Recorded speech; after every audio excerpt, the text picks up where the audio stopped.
Les graisses sont une partie importante de notre alimentation, un type de nutriments obtenus à partir des aliments.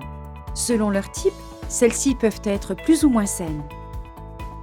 Les graisses peuvent être distinguées par leur structure chimique en saturés, monoinsaturés, polyinsaturés et hydrogénés, ou encore appelés trans, partiellement hydrogénés.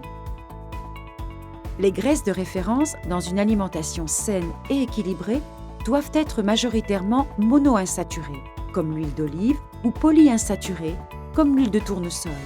Et celles à éviter sont les graisses hautement saturées, comme l'huile de palme, de noix de coco, ou les graisses d'origine animale, comme le beurre ou la crème.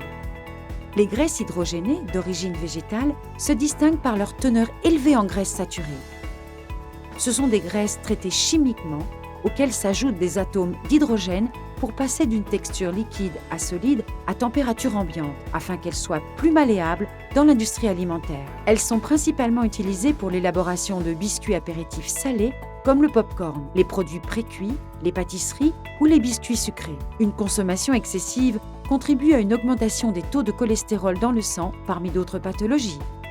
La gamme de produits Healthy and Green Solid Oil de Borges est une solution pour la consommation de graisses saturées, lactiques, d'origine animale et hydrogénées, car ils sont d'origine 100% végétale.